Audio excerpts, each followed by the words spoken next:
Salve, gente! Então, vamos lá.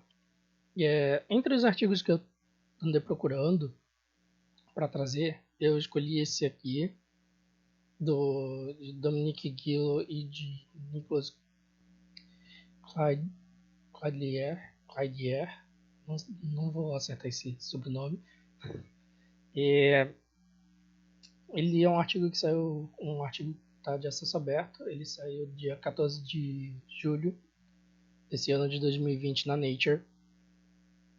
E eu resolvi trazer porque ele está tratando de uns animais que a gente tem muito contato, que são os cães. E eu achei que seria. Conforme eu fui lendo o artigo, eu achei que o tema era bem interessante. A pergunta dele é se os cães guias têm umas culturas, se eles têm uma cultura, e eles trazem isso na ótica de um aprendizado social indireto. Bom, como assim? O resumo do artigo traz para a gente que quando a gente está tratando no estudo de comportamento, né? Quando a gente trata de cultura, culturas são comportamentos que os animais aprendem através de aprendizado, que eles chamam de aprendizado social direto, que é quando um animal está em contato direto com o mesmo animal, com um animal da mesma espécie, e ele desenvolve um novo comportamento. Um aprendizado social indireto, ele é um pouco diferente, porque esse animal ele não está em contato com um animal que desenvolveu esse comportamento, mas ele está em contato com um produto do comportamento desse animal. Como assim? Bom, no caso do cão guia, quando um cão guia ele mostra eficiência nesse comportamento de cão guia, ele cria na mente do treinador resultados, né? É uma representação da eficiência do treino e de como fazer com que um cão chegue àquele resultado. Esse treinador ele pode ensinar uma outra pessoa e essa outra pessoa ensinar um outro cão a ter esse comportamento de cão guia. Então, os dois animais não tiveram contato, mas eles acabam tendo os mesmos comportamentos e se portando para certas situações da mesma forma. Parece um pouco estranho para pensar em cultura, principalmente quando se fala de cultura de animais, mas esse tipo de resultado que você tem através desses treinamentos, eles obedecem todas as bases que você considera para a cultura de um animal. Então, eles trazem aqui que talvez seja interessante estar mudando um pouco desse conceito que se tem sobre cultura, principalmente sobre cultura dos animais, porque às vezes animais desenvolvem outras culturas quando numa uma relação coevolutiva, onde eles não interagem entre si, mas interagem com uma outra espécie que ajuda esses animais a desenvolverem certos comportamentos. Ok. Aí que tem a introdução do artigo. Eles trazem que esse aprendizado social e essa questão do estudo de cultura animal tem sido estudada amplamente nos últimos 20 anos. E a gente já sabe que os animais eles têm esse comportamento cultural conjunto quando se trata de interação social, porque, por exemplo, alguns macacos eles aprendem a abrir coco, abrir nozes, olhando macacos mais velhos fazerem. As jubartes elas desenvolvem o canto quando vivendo em sociedade e desenvolvem canto, né, interagindo com membros da mesma espécie. E tem aquele fenômeno de corrida em tandem, das formigas, que é quando duas formigas andam muito juntas uma da outra, onde uma primeira formiga leva uma segunda, onde tem uma fonte de alimento, para que ela aprenda, né, como chegar, como fazer esse caminho formigueiro, fonte de alimento formigueiro. E ultimamente foram feitos mais estudos, e esses estudos revelam que os cães eles têm uma capacidade incrível de interagir com seres humanos, que se você tem um cachorro você já sabe. E essa capacidade dos cachorros interagirem melhoram a possibilidade deles desenvolverem outros comportamentos. Isso porque, aparentemente, os cães eles desenvolvem uma relação de filiação com seus donos, como se eles fossem, de certa forma, crias mesmo. E assim, por exemplo, diferente dos chimpanzés, quando se uma pessoa tenta alcançar um certo objetivo simples, eu não vou ter um exemplo aqui agora, mas digamos, sei lá, pegar uma fruta numa árvore que esteja muito alta, um ser humano vai tentar fazer de um jeito e o chimpanzé, sabendo das capacidades dele, ele vai fazer de outro. Mas o cachorro, parecido com o que os bebês fazem, ele vai tentar imitar, de certa forma, o comportamento da pessoa. Isso, isso faz a gente achar os bichinhos tão fofinhos, né? Porque eles se comportam um pouco mais como a gente, mas isso também melhora a comunicação entre dono e cão. E a gente sabe que os cachorros têm toda essa capacidade de interação com o ser humano, mas ainda assim não tem um estudo, não tem muitos estudos mencionando os cães e como essa cultura dos cachorros de se comunicar com os donos elas funcionam e até onde vai a capacidade do que eles podem ou não fazer quando se relacionando com os seres humanos.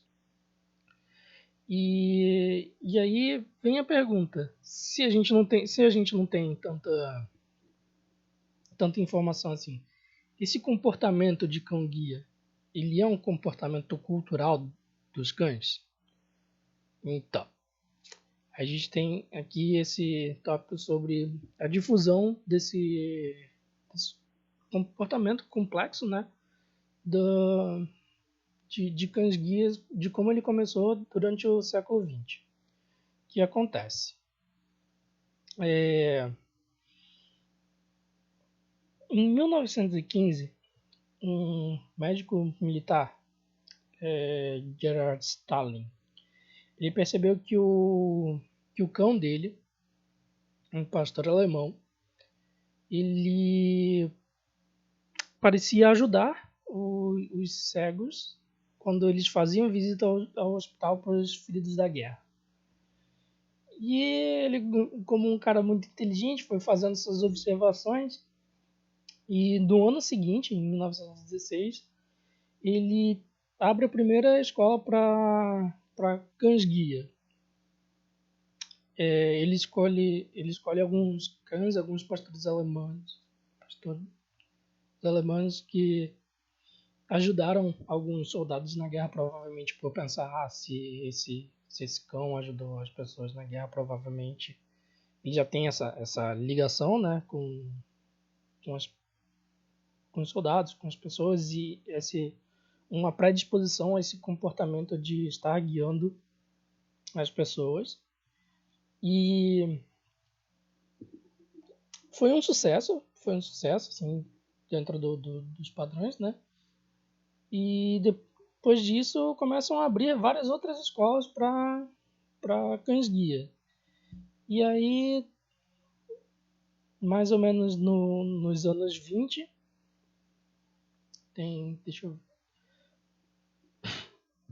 mais ou menos nos anos 20, final dos anos 20, Dorothy Eustis, ela começa a perceber uma facilidade dos cães, né, de pastor alemão para aprender esse método e uma compatibilidade entre o filhote ser um pouco mais dócil com o fato dele conseguir aprender melhor. Então ela começa a selecionar filhotes que são dóceis e que têm aprendizado rápido para esses ensinamentos e começa a treinar esses cães. E em 1927, ela publica um estudo chamado The Seeing Eyes, que significa os olhos que veem. E esse estudo começa a percorrer o mundo e em 1928, Maurice Frank oferece a Dorothy uma oportunidade de viajar com esses planos que ela tem, né, para os Estados Unidos para abrir uma escola de treinamento de cão. E aí, em 1928, né, Morris viaja para Vevey, que é uma cidade, se eu não me engano, na Suíça, para treinar ele mesmo com um cachorro lá, para ver como é que funciona o treinamento. E depois de 5 semanas, ele volta para os Estados Unidos e funda a escola de Seeing Eye, como no estudo, que ficou mundialmente famosa, assim, a primeira grande escola de treinamento para cães-guia, e a partir daí começam a abrir várias outras escolas do mesmo tipo. Tá, mas aí a gente vem para esse tópicozinho aqui, tá, mas esse comportamento de cão-guia, ele realmente é parte da cultura dos cães? Pois então, primeiro, a gente tem que definir o que é um comportamento cultural. Então a gente tem 4 tópicozinhos. O que define um comportamento como cultural? Ok. O comportamento ele pode estar presente em certa parte da população, mas não em outra. Ponto 1. Ponto 2. Adquirir um novo comportamento não deve ser explicado totalmente por uma variação genética nos indivíduos. Ok. Ponto 3. O comportamento deve ser transmitido socialmente, ou seja, deve ser aprendido socialmente e não desenvolvido através da interação com o ambiente. Ou seja, o animal ele tem que estar ativamente participando, tanto quem está ensinando quanto quem está aprendendo esse comportamento, eles têm que estar ativamente fazendo alguma coisa e não deve ser alguma coisa que você aprende por estar num lugar específico.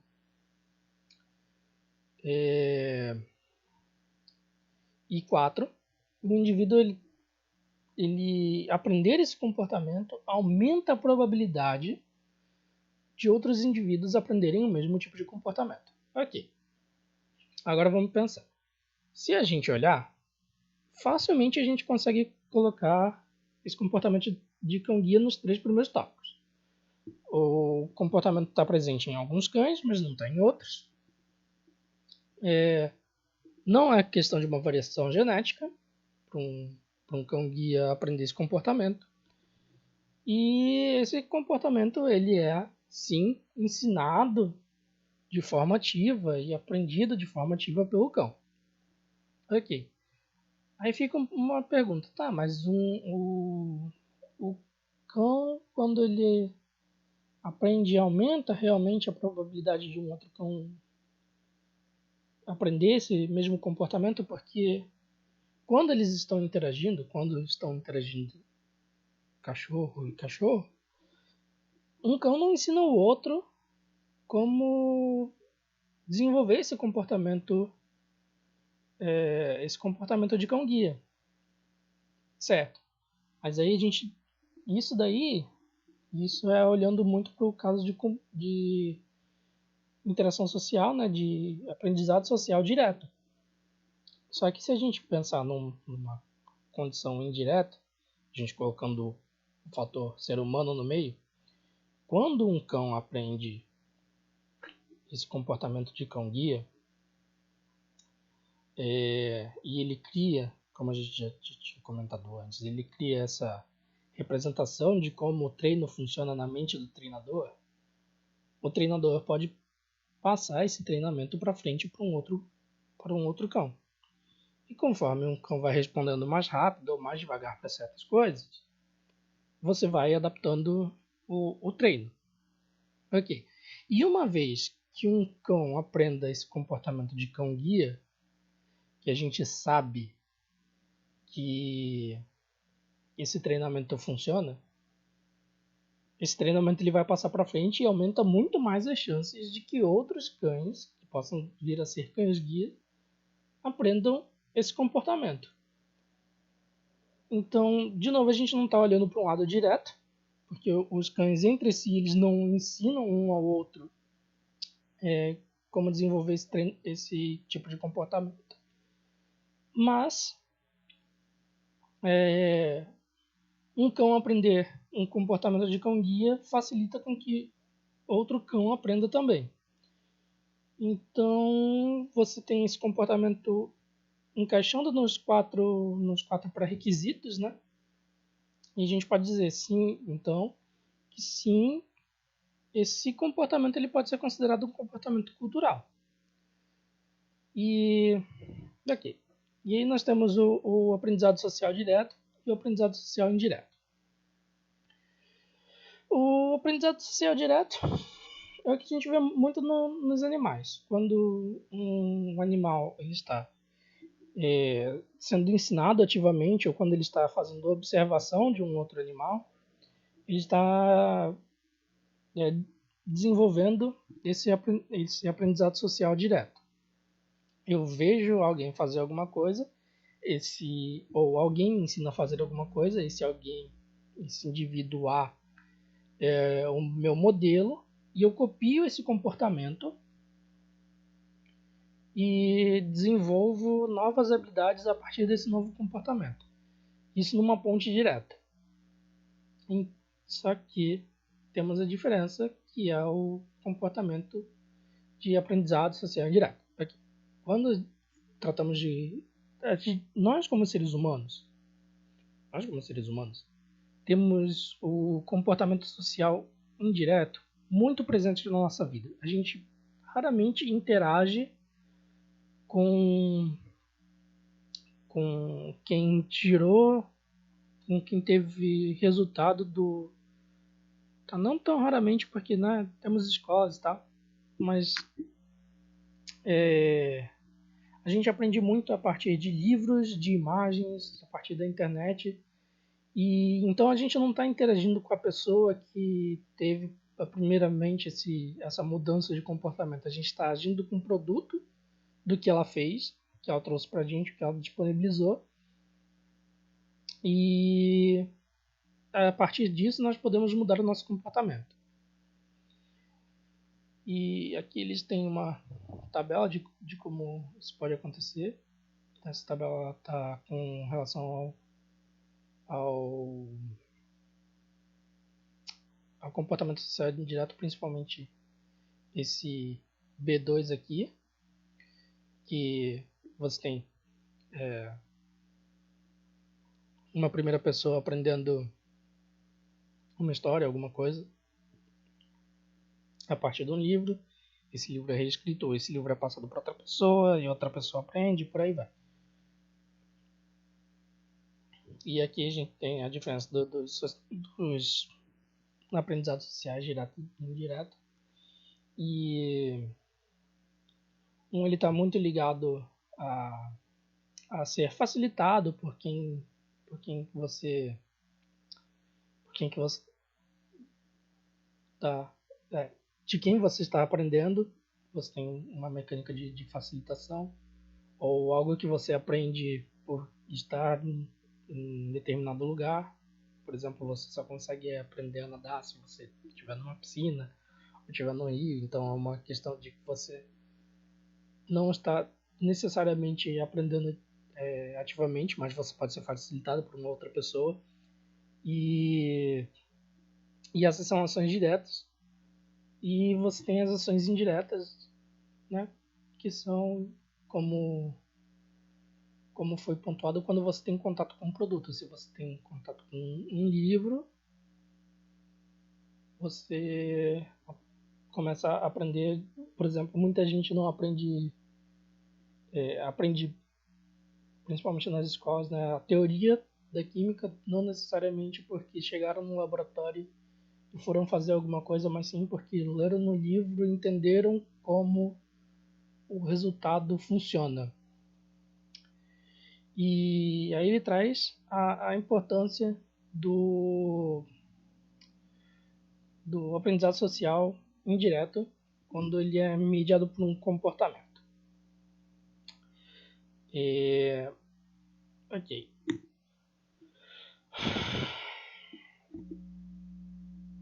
Se guiar uma pessoa, guiar um cego no caso, né, para os cães guias, é parte da cultura dos cães, porque se esse comportamento do cão guia ele já encaixa nos quatro pré-requisitos de uma cultura, ele pode ser considerado um comportamento cultural.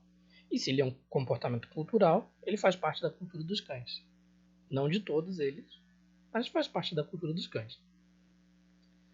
Então, se ser cão-guia é parte da cultura, coisas como passear numa coleira também é parte da cultura dos cães, brincar com crianças também é parte da cultura dos cães, quando o cão é treinado para farejar drogas também é parte da cultura dos cães. Então, a gente sabe que existem várias culturas e é bem claro que os cães têm uma cultura. E se os cães têm uma cultura, os outros animais também têm. E geralmente a gente pensa nisso como os animais domésticos, quando ele tem muito contato com seres humanos, mas existem outros animais que têm muito contato com o ser humano, não são domesticadas e também têm uma cultura específica por terem contatos com seres humanos. Por exemplo, no Japão tem um parque em que os cervos eles adquiriram um comportamento de se curvar para as pessoas para eles conseguirem comida. E as pessoas foram percebendo isso. E esse comportamento, o que acontece? Quando as pessoas começaram a ser avisadas de que os cervos faziam isso, e agora elas compram comida especificamente para dar para os cervos nessas visitas a esse parque. Então, a desenvolver esse comportamento facilita com que o animal ganhe comida e tenha digamos, uma convivência benéfica para... Nesse caso não é benéfico para as duas espécies, né? Mas pode fazer às vezes uma diferença. E assim, esse é um caso que a gente está olhando só para a interação com o homem, mas supostamente isso também pode acontecer com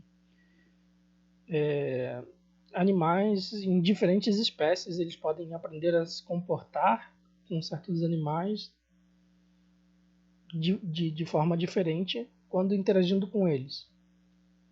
E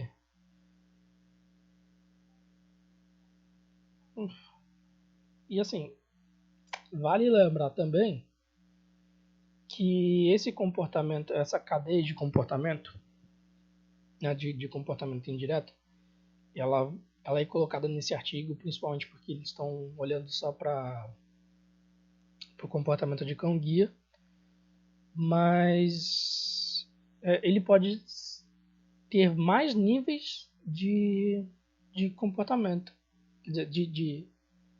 mais níveis de linha indireta, por assim dizer, de cadeia indireta, para desenvolver esse novo comportamento. O que eles trazem de exemplo até no artigo são os cães pastores. Os cães pastores eles aprendem a lidar com as ovelhas, porque as ovelhas aprendem a lidar com os seres humanos os seres humanos ensinam, tipo, os seres humanos ensinam os cães a lidar com as ovelhas e aí sim os cães podem lidar com as ovelhas. Então você tem uma interação entre cão e ovelha que dessa vez não é tão direto quanto o caso do cão aprendendo um comportamento de cão guia, porque ele tem mais uma outra escala do meio e isso talvez possa seguir, talvez, quer dizer, não existe não existe um levantamento desse no artigo e também não tem comprovação nenhuma, mas isso pode se estender por mais pontos na cadeia e vale lembrar, eles trazem aqui também que entre, né, outras importâncias é ajudar um comportamento a se propagar, uma vez que às vezes o simples contato entre animais da mesma espécie não é o suficiente para estar propagando um certo tipo de comportamento. Então, às vezes, os animais precisam dessa ponte, esse comportamento indireto, para que certos comportamentos cheguem a outras comunidades, a outras populações. Que foi o que aconteceu em um contexto histórico, né? Que foi o que aconteceu com os cães da Alemanha, da Suíça, que começaram a aprender esse comportamento de cão guia até que ele viesse para a América. E aí ele traz aqui a discussão eu não vou estar abordando porque eles são questionamentos que que os autores consideraram que algumas pessoas poderiam levantar sobre se esse comportamento é realmente cultural ou não. Então, eu não vou levantar assim por questão de dúvida e para deixar o negócio mais resumido possível, apesar de que já tá, para mim que esse vídeo já está demorando bastante. Mas assim, se nos próximos artigos alguém quiser que eu traga essas discussões também, para mostrar as soluções que eles acharam para essas perguntas, para coisas que as pessoas poderiam levantar que contradizem os argumentos deles, deixa nos comentários que eu dou uma olhada, tento trazer. Então eu vou pular aqui direto para a conclusão deles. E bom, a conclusão é que a transmissão desses comportamentos ela nem sempre é direta. É muito aceitável, na verdade, que haja a transmissão indireta desses comportamentos e o aprendizado social direto nem sempre pode explicar como que um comportamento se desenvolve numa população. E esse aprendizado social indireto, né, que precisa de uma ponte, ele é uma ótima forma de levar outros comportamentos a outras populações em que os animais não tenham muita chance de se encontrar, onde eles não tenham muita chance de ter um contato, ou em que esse comportamento não seja naturalmente ensinado. E assim, é importante que a partir de agora as pesquisas levem em consideração que tanto o aprendizado social direto quanto o aprendizado social indireto, eles são considerados, eles são relevantes para que para que um comportamento se espalhe. Então é isso. E aí a gente tem todas as referências deles aqui. Se vocês quiserem entrar para dar uma olhada no artigo, quem conseguir ler ou quem quiser traduzir alguma coisa assim, eu vou deixar o link do artigo da Nature na descrição do vídeo. E se vocês acharam que é um tema relevante, assim, se vocês acharam que o negócio é interessante, que vale a pena mais a gente ver, que vale a gente descobrir que os animais têm sim cultura e que elas têm formas diferentes de se espalhar, Compartilhe o vídeo com os amiguinhos. Muita gente gosta de cachorro por aí. Então, dá essa força. Lembrando que eu devo estar trazendo artigo a cada 2 semanas, mais ou menos.